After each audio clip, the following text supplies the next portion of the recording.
Do not adjust your sets. This is still the Dragon's Voice podcast, but this time it's myself, Luke Williams, taking over the mantle of the introduction. And with my esteemed, not even co-host, the host, Rhys Deans, sat alongside me. Would you like to enlighten the listener stroke viewer as to what we're discussing this week, Rhys? Right. Hey, guys. Welcome to the Dragon's Voice podcast. But the bottom line is simple. Because Luke Williams is a dear friend and a co-host, there got to be times where he can, do the introductions and that. And I felt this is the one to actually be maybe appropriate to do the introduction and do the more questions than for him to answer, me to ask the questions. And it's all going to be about Barrytown, and me being a Barrytown supporter, I may have some of the answers. But there are probably other Barrytown fans who have more answers than I do. And it's all going to be focused around, sort of the Stuart Lovering era and the Barrytown court case. Now, for some of the guys, I will have to say this right now. I know I've not been in the heart of the plannings of the court case and whatever, but I know my way around. We're just going through, I'm talking about experience, and we're just going to be talking about, what has happened, how can we, why did this happen? Or, it's just a nice chat about it, because it's football, and, we're going to go into that, and it's just not going to be, hopefully not any issues at all. We're going to try and be as diplomatic as possible. Yeah, let's not get sued. Yeah, Christ above, yeah. But no, I'm more than happy to do it. So we are going to be talking about that. Well, in my position as, an esteemed football correspondent, some might say, on a local station, I've obviously had to really sort of revise my Barrytown United history over the last few years, so I know what I'm discussing. And this sort of really stuck out to me. It's quite a dark chapter of the Barrytown story, or the Barrytown United /FC story. I mean, we'll come on to that later, undoubtedly. And as somebody who was there, as somebody who is, one of the more prominent Barrytown fans, I think it's fair to say, I was wondering if I could just initially get your take on what was quite a sort of labyrinthine period of their history. So hopefully I can answer this truthful, because I started supporting Barrytown in the early 2010s. So I was there in the final 3 to maybe 4 years of the dark period of Stuart Lovering era. But what happened? You have to go back to the year to 2003. This was the end of the glory years for Barrytown. The dream of going to Champions League or Europa League or UEFA Cup or whatever you want to call it. The being the Manchester United of the League of Wales was over because of financial problems. But when I was supporting Barrytown, I've always wanted to ask people, how did this happen? How did a very successful club, I mean, it can happen to any football club. It's not just in Wales, it can happen anywhere. And it has happened to some prominent football clubs. But I wanted to know, how can a team like Barry can fall from grace at a rapid rate, and I was speaking to the club historian, Jeff McKinley. I was speaking to the likes of Jason Paulin, Ashley Cox, and from my recollection, they told me that the cracks were beginning to show because of the lack of, because of, the money was coming in, but the money, was being relied on Champions League, Europa League. That's where the income was coming in, and that's why it kept flowing. So it was basically like a catch-22 where Barry will win a league, go into the Champions League, earn money, pay off the professional players, and that will be the full circle. And the cracks were beginning to show as the money was drying out, because when Neil Halloran was owner, he passed away. His wife took over, and she was chairman and owner for a few years. I wasn't around at the time. Well, funny enough, I was born in '96, so I was born sort of in the midst of the glory years. And so she left, and a guy called Kevin Green took over, and there was the John Fashanu debauchery. The thing is, I can't really, it's a very fickle topic to talk about John Fashanu, because, people say, he was a chairman of the club, but there was a consortium in the background. So was he really, a huge asset to the club, or was he just the Yeah. media man, which I believe a lot of people say he was. And then, it started to plummet. And then, Barrytown got into administration. I heard and I read, I don't know what the statements are like now or the facts are like now, but it was a £1 million in debt. The club was in 2003. £1 million, I read anyway, and I was told by a few. And a man came out of the shadows. A few were in a bidding war, including Clayton Jones, who runs a coach firm. But there was a guy called Stuart Lovering, and he made the highest bid. He won. So he became the hero. Mm-hmm. But he went from hero to super villain within the course of a few months. And it just began this whole madness of what was going on. I mean, you've probably heard the stories. You did your research and everything, and you probably heard, or read books of what he was doing, and Ashley Cox, bless him, he wrote on an old Barrytown forum, which is still it's still on the website to this day, actually, the forum. But he made this forum and just basically said, right, this is what Stuart Lovering did. And here's what happened from 2003 all the way up to 2013. So, and it just became this whole madness. And, there was not many people players weren't getting paid. The standard, it just all went to pot, really. In some cases, it all went to hell for some, Yeah, it certainly wasn't. It wasn't the glory days, was it? And it's interesting you mentioned the sort of rapid decline, really, of Barry, as you say, being the Manchester United of the Premier League, to then fall so quickly. I mean, we've seen, you mentioned in wider sport, it does happen quite a bit, but this was so sharp. They fell rapidly. And for Stuart Lovering, as you say, to be this sort of the messiah to the pariah, really, from hero to zero and then some. And so, as you say, you sort of came in the early 2010s and you sort of caught the tail end of his tenure. And I was thinking, what was the atmosphere like at games? I'm not sure if you were going to games or not, but what was the general sort of consensus within the fans? What was the atmosphere like? Well, I can tell you for one thing, when I was becoming, because I was a Cardiff City supporter, I know I keep elaborating all the time, and a lot of people still ask me, but the problem was I didn't know anything about Barrytown growing up. And surprisingly, even though I was born in 1996, so I was born during the time where Barry were literally on top of Welsh football. You could say they were on top of the world, basically. But growing up, every time I drove past Jenner Park, I didn't even know, what Barrytown was. I was completely oblivious to it. But in 2010, the stories came out.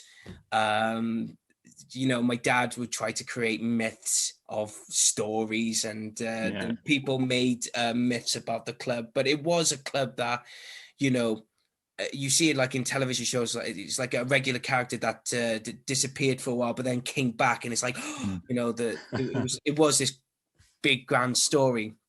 And so what happened was, I found out, and I found out from this Welsh Cup round game. It was I think the first round or second round, and the advertisement was poor.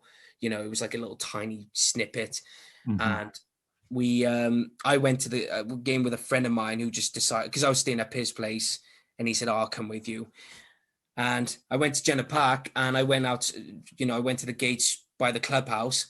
First person I met, little did I knew until later, it was Stuart Lovering, who was manning in the gates. And I didn't know this at the time, though. So I walked in, and it was nearly an empty stadium. And me and Jeff McKimry always talked about this, because I said there were less than 50 people there, spread out in this 2,000 seated stadium. Yeah. And Jeff would always say, "No, there had to be about 100 odd people there, Rhys." I just went, "No, it did not look like that." I mean, it may have been, I don't know, but it was that bad. The attendance level was so horrific. And bless their hearts, that there was only, you could say, a handful. There was roughly around about 15 to maybe 20 loyal, diehard Barry Town supporters who stayed behind to support the team and everything. Mm-hmm. And they were more fixated on, the team rather than let's not like in any other football club, they always have banners like, I can't think of the top of my head, but you could say owner out or someone out, It wasn't like that. It wasn't that toxic, but you knew something. I knew straight away something was wrong. Yeah, well, it had to be in front of an empty stadium, but I knew that there's something that's still not right. What's going on? And I was talking to the fans, and they basically just simply laid the bottom line of the Stuart Lovering guy who's come in, blah blah blah. And ever since then, the attendances for the first season I support him and the second season had been poor. I mean, maybe the maximum attendance records would have been maybe 150 to 200. Maybe I'm not too sure, but that's the way I looked at it, right? Yeah. I mean, the attendances now, I mean, fair play, we're Sky back rocket, but it was so bad. It was bad to see such a club like Barry, and to have, the horrors that be, so in terms of, the atmosphere, it wasn't toxic directly at the owner, but you knew the feelings were there and it was shown. Yeah, sort of what it comes across as, it wasn't toxic, there wasn't animosity, it was more sort of dejection and just not turning up. And as you say, Jenner Park is a fantastic stadium. It's about 2,000 seats, isn't it? So to have, as you say, maybe fewer than 50 to 100 people sort of spread out, it'd be like a ghost town. I can imagine that, and that's quite a sorry sight. So you mentioned you went and you discussed it with some fans, but then when did it really sort of kick in what Stuart Lovering had done to you specifically, and when did you sort of find out more about it? How did you go about really sort of immersing yourself in the details? So during the first season, I was mainly just trying to get to know the football club, not what was going behind the scenes. I wanted to know Barrytown. So Nick Hewitt, Ashley Cox, Jason Paulin, Dave Cronk, Colin and Sheila Churchill, Keith Barnes, Terry the Bugle. I can't remember to this day his last name. I always called him Terry the Bugle. But they've always given me the insight, what is going on and everything, and what was happening. Eric Thomas as well and his son Edric, they were telling me, and they were giving me Barrytown merchandise and memorabilia of what they kept. It's like, you need it more than I do, because I was basically a young fan, one of the youngest fans there, and it was I think it was the following season in Division 1 where a lot of people say they started the running of the football side of it earlier before my time, but it only kicked in when in the was it the 2011-12 season maybe, or maybe 2010-11. And so that the supports committee started taking over. We had arranged meetings, and of course the meetings, attendance was not that great. It was just the diehard fans, including Gavin Chesterfield, Dave Cole, and Hannah, and the people. Social media had a big part of it as well. It was all coming together, and they all wanted, just to get football back into Barry and get that heartbeat. So, but I started to knew, already, what he'd done.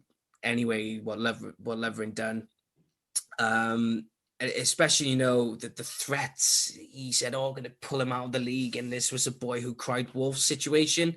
It happened. God knows how many times he said it, and every time he said it, people would just be, oh yeah, they brush it off the shoulders, but they still kept the good eye. You don't know if he will, because he was so he was, from my perspective, he was so unpredictable. You couldn't believe it, and there's so many stories I could tell you, but there was one that always sticks out for me, and I'll never forget it. So this was around about where DIY football campaign got involved. So this is when the supporters committee agreed with Lovering to take over the football aspect. So any money that was earned, all to do with football, it would be the committee that would be paying the bills, doing everything. This has always been elaborated. So the company, Barrytown Football Club Limited, so in terms of the club, the clubhouse, even though the clubhouse didn't belong to Lovering, but that was his income. That was him. Yeah. Whereas football, match day, programs, memorabilia, anything like that, that was going to go towards the committee who were going to pay the FAW, the officials, etc. One day, we were getting prepared for, I think it was the first Barry v Cardiff City game in years, right, for a big preseason friendly.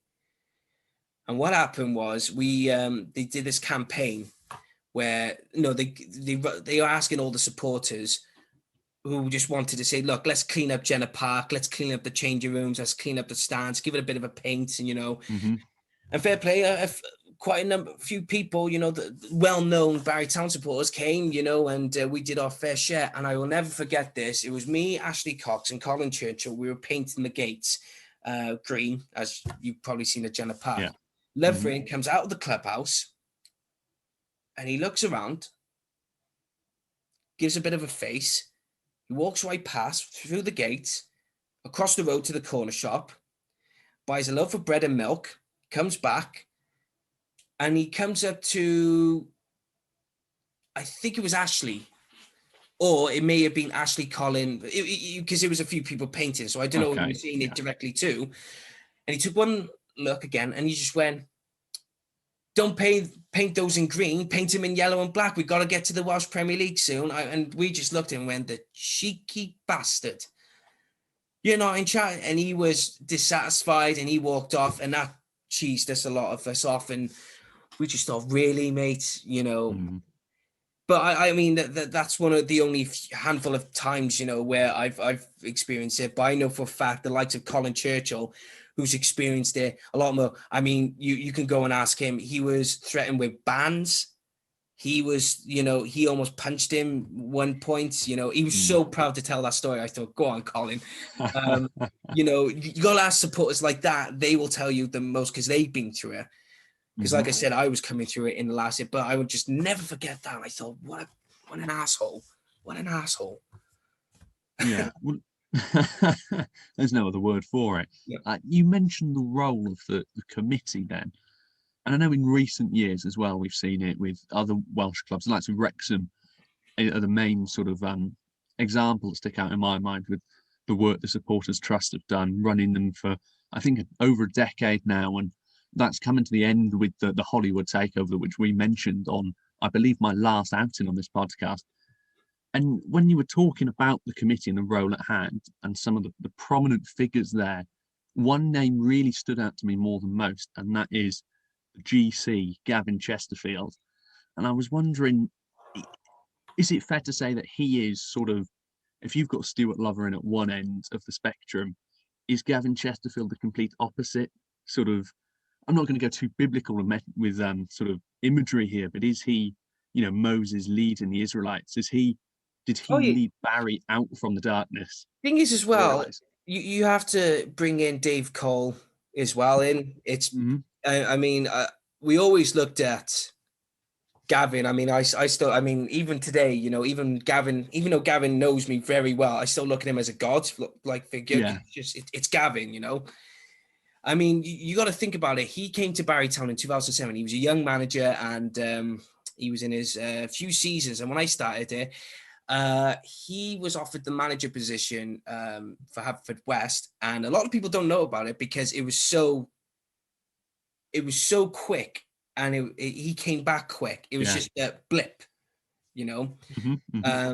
But I remember, and I got to justify this, I got to clarify this as well. And Hannah is also an important figure to bring in as well. It was those three, but but for Gavin, a football man, great football knowledge.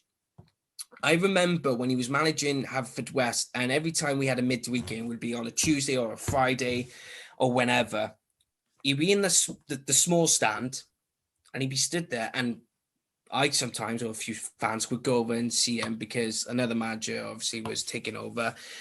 And you could tell in his eyes that he misses it. Yeah. He wants to come back because he's got an unfinished business. Yeah. And when he did come in, he was sort of one of the guys that just basically went, right, we're going. This is where the target is. This is where our goal is. So he was leading. It was a sort of Gavin versus Lovering, but I always, but that's sort of mine. And a lot of people would say, oh no, it's the committee versus Lovering. It's so and so versus, it's just the way I look at it. But then if you ask, the other the lads and everything, they'll probably say something completely different. They'll probably say, oh no, it's X, Y, Z. But the way I look at it, I always looked at it as, Yeah, I think that's an interesting sort of distinction to make. It wasn't just Gavin Chesterfield. He's obviously, such a central figure in the history of Barrytown United now, due to what he's done for the side in the last decade or so, or even before then, stretching back to before his Haverfordwest job. But he is probably the figurehead. I mean, I know we touched on it earlier with Fashanu and how whether he was just the sort of the figurehead, the media man, I think you called it. But really, Gavin Chesterfield is central, but he's not the only one. And I was wondering who else deserves that praise from you. Are there any sort of unsung heroes maybe who you feel haven't had their chance in the limelight and maybe they deserve it now? I think the people who have worked here can speak for themselves. I mean, Hannah, bless her heart, she's communications. She's head of media and communications, so she's had a lot of responsibilities, and she's put it off so well. Dave Cole was the club secretary. He had to work. I don't know if he did, but I wouldn't be surprised if he had to work closely with Stuart Lovering for a few things because he was the club secretary. Then you've got the likes of Eric Thomas, who was the chairman of the committee. Then you had Ashley and Jason, who were in charge of social media because Barry didn't have a social media platform. It was basically Stand Up for Barry and Barrytown SC. So they were the ones who were getting it out there. Then you got the ones who did stay behind and supported them. The likes of Scott, Dave Cronk, Keith, Terry, Colin, Sheila, all those guys. And then the guys who came in afterwards, we were all, I wouldn't call myself the unsung hero because I helped out in some ways, I run the club shop and hopefully I look forward to back then. Then you got like Mark Barrett of Rim Motors, then you had Lyndon Smith sort of, coming in, doing the sponsors and now when we had the t-shirts. So everyone had a fair share of being the hero and being the ones, because we've always clarified it's a community work to run a football club. It's not just one person. I mean, you look at Cardiff City, maybe Vincent Tan does own the club, but he's not going to run everything, so. Yeah. Well, I think that's a very interesting point because that's one of the things that struck me when I mean, it took an embarrassingly long time for me to attend my first Barrytown match, but when I did, at Jenner Park, the 7-1 against Carmarthen Town, where we were first introduced then, I remember because you had done the race. Was it the 7-1? Are you watching Ellis James against Carmarthen? I thought it was Haverfordwest. Because I was at the Carmarthen game, because I remember I had a tweet go, I'm not going to say viral, but I know Ellis James mentioned it because it was you and I think the likes of John McAllister as well. A few of the people who were stood around us started the chant, "Are you watching Ellis James?" which ended up featuring on his 5 Live show. And what I was going to say is, what struck me is James was sort of giving me a tour, and obviously you two knew each other prior. You had done the show together, so when he introduced us, and you were just stood there running the club shop, sort of every turn I took in the clubhouse, it was another volunteer and another sort of committee member. And that is sort of the role it's had in the community. Jenner Park, which is a stadium that, if you look at it, has probably had more Champions League football than any other stadium in Wales played at it, and yet it's still such a community-oriented club. And it's still run by the committee. It's still relying on volunteers such as yourself, such as the bar staff, to help out in any way they can. And I think that's a really important facet of the club, is that sort of community spirit and bond that the fans have with the club itself. Oh no, I absolutely agree, because it's like now, even though I'm getting fed up of mentioning COVID, crying out loud, it does exhaust everyone. But if you look at it now, I mean, Hannah was responsible for getting fans to the ground for away trips sometimes. Maybe not in Division 1, because we always went by car, some of us. But I mean, if we had trips to the likes of Haverfordwest, Newcastle Emlyn, which I'll never forget, was Division 3, and we'll go on to that later. But you know, the trips to Flint, and we'll mention our Welsh Cup as well. But some of these trips, coaches, you know, we had to share with the players, and that was down to Hannah. But now Leon has taken that responsibility to get fans, you know, there to games, and you know, he's doing a tremendous job. But you know, I never forget that, you know, it was Hannah, bless her, that had to, you know, and it's a great experience as well, because we got to know the players. I got to know the players very well, and still know them to this day. And it's mad to think. And you know, some of the decisions that were made are, you know, the decision made by the club secretary, the manager, his wife, and a few others, you know, and everyone has a fair share. Jason Pauling was doing the programs. I know Ian Johnson's doing it now, but Jason was doing the programs, let alone social media. Ashley was helping him, Jeff. Everyone just played a role, and it just started growing. And of course, you know, people taking on. It's like me now. I'm not just doing club shop, but I started, you know, writing for the programs, you know, a few articles. I really enjoyed that. And I said to Ian, let's go again when, you know, season comes back. And he was like, yes, we can do that. And, you know, and I love it. Absolutely love it. And the people, you know, it's like if you look at the Daily Vale when he used to run, there was a YouTube snippet of when Barrytown got promoted as champions in Division 1 to, I know I'm jumping the gun a bit, but they jumped to the Welsh Premier League, right? All you had to do was look at Dave Cole when he's talking, and you could see there's a tears coming from his eyes, and he's just lost for words, and and you just have to know that how much hard work it does just to get into it. It's a very interesting point you make about sharing the coaches with the players and sort of knowing them, because that's one of the things that's always struck a chord with me. I follow quite a few Barry Town fans on Twitter, and a few of the players as well. And having been at the games as well, seeing the interaction, the fans and the players, there's a genuine bond there. You know, you know each other individually. It's not just a sort of cheers for coming.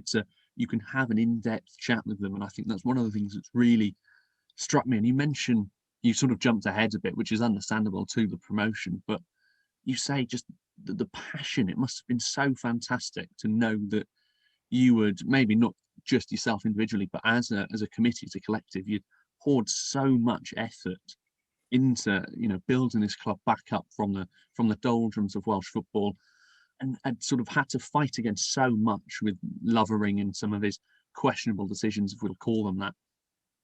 What was it like then seeing Barry reach the upper echelons of Welsh football again, and eventually getting into, you know, Europa League, albeit didn't go too well with the Runovic game that we won't mention, but sort of Goosebumps right now. What, talking about it? Yeah.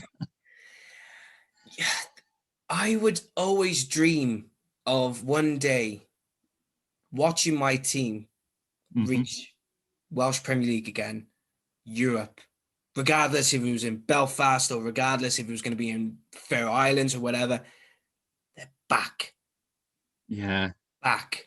And it was basically, I could just, if you had to put it in a big season finale and a big music where all the main characters of the Welsh Premier League were there, and all you heard was a at the door, and TNS answer it, and then all you see is, "Did you miss me?" And you're back. That's the way I always pictured it, because I think, but the journeys, the trips, and the success. We just living the dream and being so grateful that we are there. And the thing is, no disrespect to some of the fans who are supporting us now, that I know, who started when we went back to the Welsh Premier League, but they will never understand those particular fans who didn't journey with us through Division 1, court case, or the journey climbing back up, no one will understand how fun it was and how much hard work it was and how much we actually appreciate being in the Welsh Premier, or the Cymru Premier, if you want to call it, now, because, you know, we've come so far, you know, and the words can't, I can't express it enough. Yeah, the view from the top is nice, but it's the journey. It's sort of the catharsis of knowing that you've played a part. You have, you know, pushed the boulder that is Barry Town up the mountain, and you've eventually got it there. And it's nice to have other people to celebrate it with you. But it's that special feeling. I obviously wasn't a part of it, so I can only sort of imagine and watch on with envy as you sort of, you know, descend into this reverie at the minute. But I can just imagine the sort of elation when they clinched promotion and the victory in the court case and everything. I can just only imagine how sort of wonderful that felt, knowing that all your hard work had sort of arrived at its destination. You know, it had done what it set out to do. And I think I can only imagine it's a wonderful feeling. I mean, I can see from the look on your face, it certainly was. Yeah, it's like a drug, a never-ending drug. It's like, just stick it into my veins right now and enjoy it. But this is why I can't wait to go back. It's like now with the COVID thing. I know we'll go back to, you know, to some of the discussions, you know, towards the end of the Lovering area, etc. But it's like now all of the supporters are, but they're calling it we're ball boys basically, but we're ball retrievers to clean the balls, you know, because of COVID and that, and you know. Well, by the pitches, but we're still getting to watch our team in the full capacity. But you can tell that the players need us in the stands, not on the pitch going, here's the ball, and they want us there going, come on, you bastards, you know, let's smash this team up and, you know, let's do this, you know, they want that. And, you know, I want to go back to the days of my voice breaking and coming back 2 a.m. from a coach trip and having my missus, you know, my future wife just go, where have you been? I went, I've had a fun experience, leave me alone. So you know, and it's just, you know, the experience of it. And that's why it's so fun, you know, to have that when we're in division. And the thing is as well, you got to remember Division 3 and 2, no disrespect because of the standards of the clubs, they weren't the very best. But we've had some cracking memories there. Oh my God, we didn't care how shit their ground was. We didn't care how decrepit it was or anything. We would stare for the fun of it. It was like, it's football. Let's just do it, you know? Because we were sort of offered quite a morose glimpse of it, weren't we? With when we were in the clubhouse, you know, social distance, taking COVID measures to the extreme. When we were watching that Runovic game, I mean, we're not going to touch on the game itself for obvious reasons, but it was sort of, you know, that was going into the clubhouse and seeing everyone, seeing likes of yourself, John McAllister, all the big hitters that I know, and seeing you sort of after so long away from the stands, having that, you know, so close but so far, watching it on a poor Facebook stream where you can't see due to the fog, and having to guess if you'd scored. It was, you know, it's offering sort of a glimpse of what it really means, and I could see how much it meant to you. So I can only sort of imagine, you know, when you're finally back in the stands, whether that's full capacity, whether or not, because we both know Jenner Park is a big stadium. It's very open as well. Feasibly, you could probably have fans back, maybe distant. You could take measures to support and facilitate the return of fans, but who knows? That's not for us to say. You know, we're not legislators, but I can only imagine the buzz that'll be in the air of the whole of Barry, you know, when football's back and when you can actually go and watch it and actually be there. I'm thinking about it as well now. We'll have to wait and see anyway, because, you know, it's easy said and done, and you know, we'll, as the saying I always say and everyone else says, we'll cross that bridge when we get to it. You know? And hopefully, because I mean, I look back and I think, well, we may have not had a club back in 2013, you know, and broke my heart. I suppose that's another thing that's always struck me about Barry is even for the success they've had in recent years, albeit fallen at the European hurdles, but still, you've always just appreciated having a club. And I'm not saying, Barry fans will sort of settle for the bare minimum, but I've always got the feeling that you can't be too disappointed. Obviously frustrations show and emotions bleed through when you're watching the football, but it's never a case of, if you see, I'm going to say the word entitlement, perhaps that's wrong, but especially in English football, if you look at, the top six sides like Manchester United and Liverpool, if they're in a bad run, the fans will really get agitated. But with Barry, I've seen even when the results are faltering, even when the performances aren't the best, you're still just there for the love of the club. You're just still so glad you have a club to support. Yeah. Really, and I think that's one of the key proponents of it. Barry is a community club. It does fantastic work. Jenner Park is a hub of social activity, and the clubhouse is a fantastic place. I cannot wait to get back there. I hope I'm allowed to in the near future. But, with it being such a key element of the community, with it being so important, so fondly recognised, I guess we have to come back to the court case, really, because to be on the brink of not having a club, that must have just left you crestfallen to the extreme. Yeah. I remember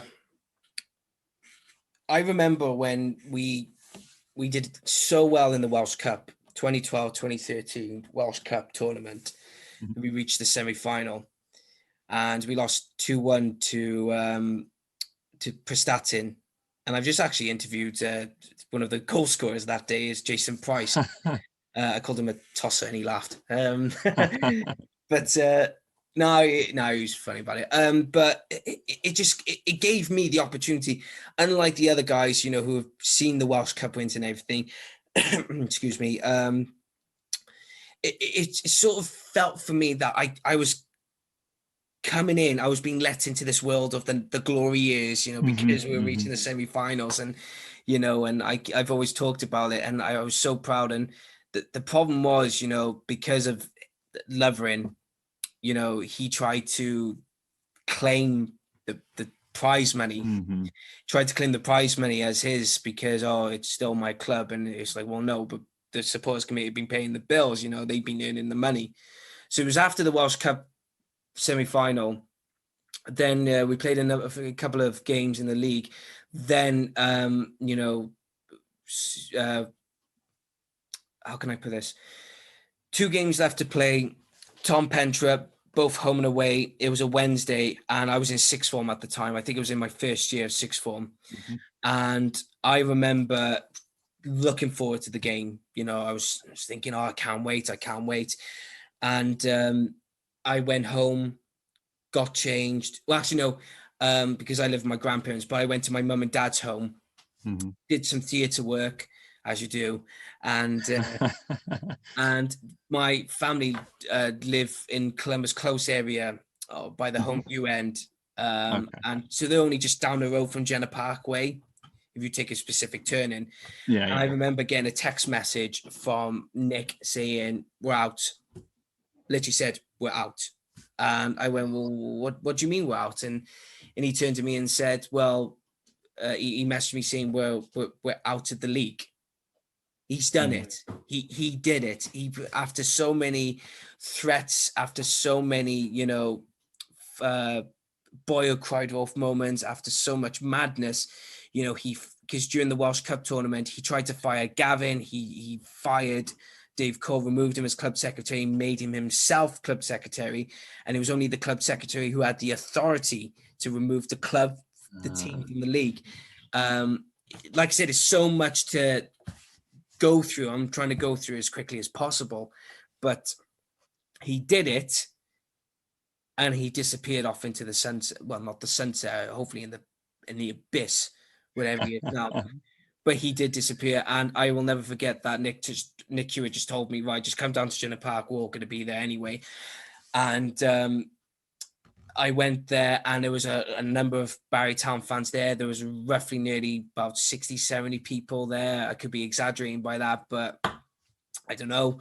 Gavin was there, Dave Cole was there, all the main people were there, Eric Thomas, Hannah, and they basically said, right, this is what the plan is. This is what we're going to do. And, you see pictures of it. There's no video because it was an emergency meeting. Mm-hmm. So, and I would just never forget. I'm just sat there and I'm looking around Jenna Park and I'm thinking, will I ever see my team play on this pitch again? Because I was relatively new. I was still new. Mm-hmm. I only had 2 seasons of, maybe 2 or 3 seasons of Barry Town. So still, a fresh supporter. I thought my journey hasn't even started. And then next, even though the FAW were working closely and given the supporters committee authority, lo and behold, it was a big stab in the back moment, and then the court case happened, and oh my God, mad. I'm not going to go into, before you say anything else, I'm not going to go into the developments of the court case or anything, because I don't know. That I wasn't there to plan it. I wasn't in the heart of it. They told us, some supporters, who had the right to know what was going on. So we got a barrister from London. We were getting prepared because we felt that we deserved to be in the league. So yeah. Yeah, I think really that is the yellow and blue elephant in the room, isn't it? The advent of the court case and the fact that due to its legal matter, we can't say too much, can we? We can't overstep the mark in terms of what we say. So you mentioned, a high-profile barrister, Jonathan Crystal, and he was eventually victorious in arguing that Stuart Lovering had nice little celebration there. He argued that Stuart Lovering had no involvement in running the footballing aspect for 2 seasons before he decided to withdraw the club. And you mentioned, you were present at that sort of emergency meeting. Is that the extent to which your involvement lay, or did it go further? Do you know anyone who was sort of implicated in the court proceedings? Do you know anyone who helped with that and helped eventually steer the club back into survival? Gavin, Dave Cole, Hannah, Mark Barrett, and Lyndon Smith, who helped fund, Jonathan Crystal. So it was the usual people. And obviously Ashley, Jason, and I, and a few, Ian Johnson, maybe, and a few others had our fair share, but Jason and Ashley were more in depth than I was. I was more, because I was a kid. I was only a kid. I was only 16. So I'm not really. I mean, maybe today, if I had a bit more, if maybe in the future, if I had a bit more experience, I maybe want to be behind the scenes on the boards or something like that. I mean, I'd like to wish, hopefully, but I dare to dream. But I was, I only helped out by, doing the DIY football of getting things cleaned up, getting this sorted. Like I said, I was only a kid, just to support the team, just to let people know that I support Barry Town. So I didn't know what was going on behind the court cases or the procedures and everything. I didn't even turn up to the court case. I was so scared of what was to come. Yeah. Roughly 20 people turned up, Barry Town in colour, yellow and blue colour. And I remember when the court proceedings happened, people were saying, some other things. So I'm not going to elaborate on what was said because I wasn't there myself. But I remember I went out with my mate Alex. We went to play snooker down the island, and I kept my eye on the phone, my mobile phone all the time, thinking, "Oh, just don't do this to us. Don't do this to us. Please don't." Because the FAW kept insisting of. They were saying, in other words, it was unfair to the other teams that Barry Town wanted to restart as Barry Town United. May I add, a lot of people say it's a new club, may look at it one, but I thought it was just still the club because, you're splitting a club in half. The other one part is dead and the other one is still alive. So but I won't go into that very quickly. I know you may have to. Yeah. So we felt that we had the right to go in, or, the people behind the scenes felt the club had every right to restart in the league. And the FAW said no. So we appealed, or they appealed, and the FAW just didn't even put a vote on it. So that really pissed infuriated us. So that's when the court case proceedings happened. And you just think, how far can we go just to play football? Yeah. Well, yeah, you touch upon one of the sort of key arguments that Jonathan Crystal put forward. At the end of the day, Barrytown United, it's the same ground, the same lease on the stadium, the same manager, the same players, the same supporters, all the bills and the fees being paid by the same people. It is technically a Phoenix club, but at the same time, it isn't. At the same time, it's just the club living on with a different prefix, just United at the end instead of FC. That's what I kept It, saying. yeah, because you get some. I think is it CPD Grill? Is it in North Wales? I think they've recently, after Rill fell under, they've become a Phoenix club. They have, risen from the ashes. But Barry didn't even need to do that. They were still a functioning side. They just would have been playing recreational football. So I think that would have doomed the club, mhm, personally, because if you're sending them 10 leagues below where we were, or that could be an exaggeration, but that's what I've always said, 10 leagues below where they should have been, always where they are. But I think that would have doomed the club, mhm, because the players would have turned around. The players stayed.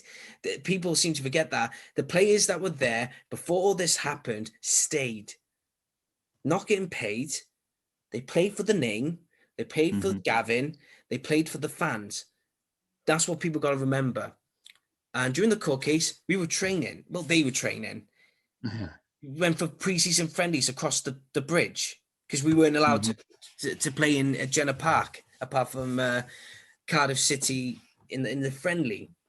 mhm. So I think that happened after the court case. I could be wrong, but yeah, there's a lot of aspects, and a lot of people try to be clever with me, saying it's a new club, Barrytown United. Don't insult my intelligence. And I always go, well, I'm going to insult your intelligence because you're wrong. You're telling me, a Barrytown fan who was sort of in and out of the need to know bases Mhm. of the club, and they're saying, you know, they're not a new club, they're not a Phoenix club, because we're still, even to this day, on pen and paper, founded 1912. Mhm. You know, but I know AFC Wimbledon said that, they said 1889. Yeah. And Yeah. but we what died was the, let's say, the how can I put it, what died, the bad side. Yeah. The Yeah. bad side died. The negative elements were Mm. sort of struck off. Yeah. The mold, The say the mold was, yes. yeah. Yeah.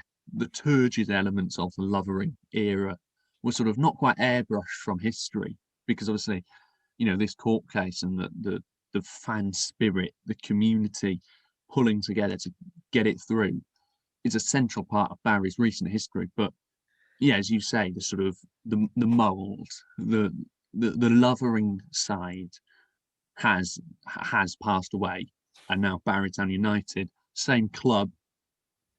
I mean, it is the same club. It's not a Phoenix club. It's the same club, just minus the baggage, I Mm. guess you could say.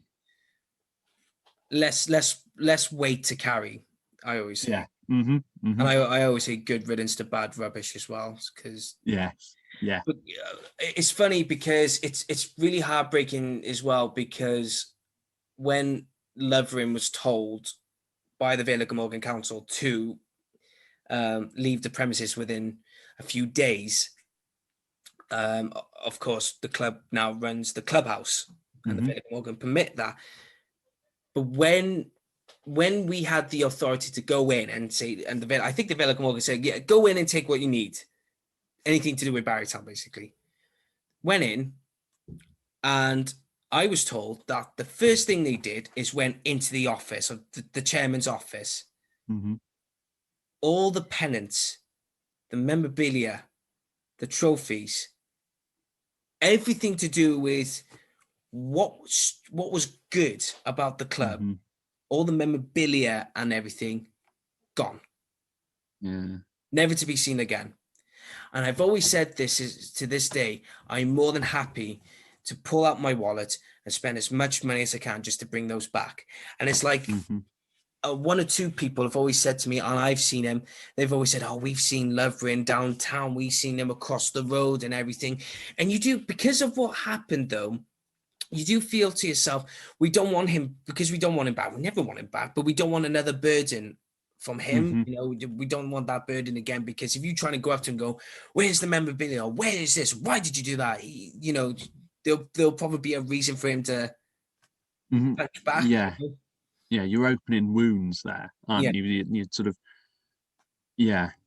I think it's obviously a horrible thing that happened, but you know, Barry have seemed to leave that in the past. They're a club on the up now.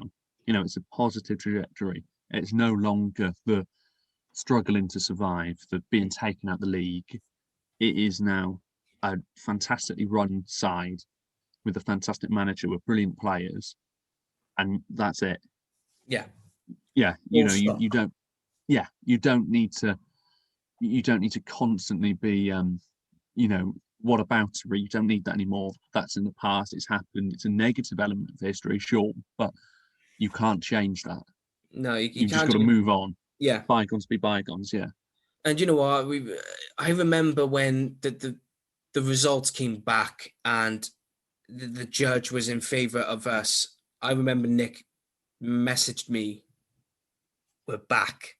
And I remember that because I was down the island and I literally went, yes, like that. And everyone just went, what the and, you know, they were just wondering what I was doing. My mate Alex was wondering if I was having a stroke or something, you know.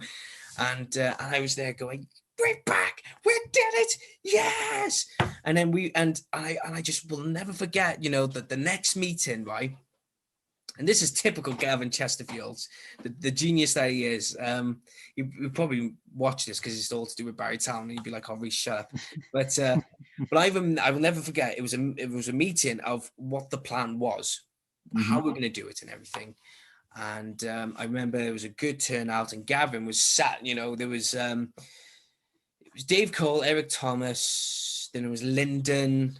I think Mark Bowers, he had to go somewhere or something like that. But, you know, you knew he was going to be, you know, involved. There was Hannah, but Gavin was sat a bit further back, you know, like a gunslinger, if you know what I mean. The gunslinger, you know, in the background. You could have given him a cowboy a toothpick and, you know, give him a revolver. He was like the Clint Eastwood just in the background, you know. And I will never forget this. They said, right, this is going to be the plan. And Dave Cole and Eric Thomas were going, right, this is going to be X, Y, Z. Then all we wanted to know was football. What's going to happen? So one fan just said to Gavin, "What's the plan?" And I'll never forget this. He just turned around and just sat there, leg across the other, and he just went, 5 years we'll be back in the Premier League. My plan is within 5 years, I want Barrytown back in the Welsh Premier League. And we all just sat there and went, Jesus Christ, that's a big target. Yeah. He did it in 4 years.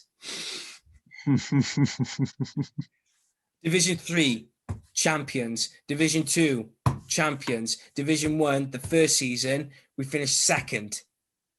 Second behind Cardiff Met. Then the second season of the first division, the fourth year of being back in the Welsh League system, champions, promoted, back in the Welsh Premier League. Within 4 years. He could have done it. Meteoric rise. Yeah. Oh, and some of the memories, some of the stories I could tell about these divisions and everything, you know, how we got to the Welsh League Cup final and how we reached, you know, we've reached to Europe. I mean, do you know what, that when we did reach the Europe, just never forget when I was there was new fans obviously, but I mean some of us were, you know, when we went up to Bala and we had to win that game in order to get through to Europe, because Connah's Quay won the Welsh Cup. TNS and Connah's Quay were in the Welsh Cup final, so it didn't matter. They were going to go to the Europa League and the Champions League anyway, so it was going to go to the team that finished third. We were in third. and we were there going, oh my God, right, calm down. It was like Steve Carell in The Office when it was like, just stay calm. And but then we went 2-0 down, and I said, oh, we're bollering it. And then Ashley had to have a go. He was like, shut up, Rhys, we're not going to be patient. And then next, 2-1, 2-all, 3-2, 4-2, 5-2. It was like, oh no, what's going on here? And then we found, because Newtown had to lose, and TNS were doing us a favor. They thrashed them 6 or 7-0. Mm-hmm. And then we were back in Europe, and that party began. That party did begin. Oh, oh my God. But it's just, you have to think about it though, Luke. You have to think about it. It's like, would it have been the same if we didn't have that Lovering era and that court case moment? Because my band always ask me, it's like, would it have been different? And I just go, oh, probably not, but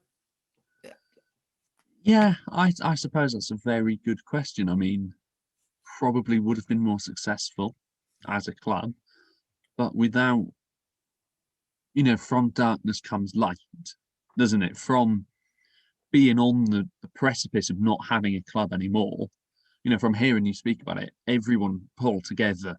The committee really came through, and even though you were a young fan, you were obviously implicated in the survival of the club. Really, everyone helped out, everyone did their bit.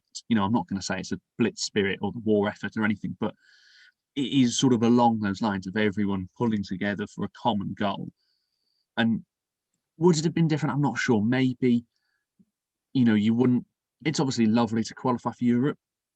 It's obviously lovely to have any sort of success, but I suppose the bond you have with the club, having been right on the edge, right on the brink of its survival, I suppose that probably did bring you closer.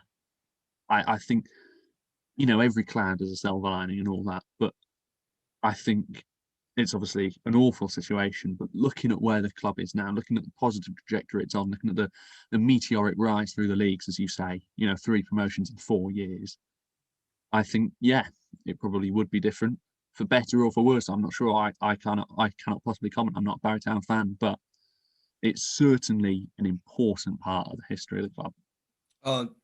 Without a doubt. Absolutely, without a doubt.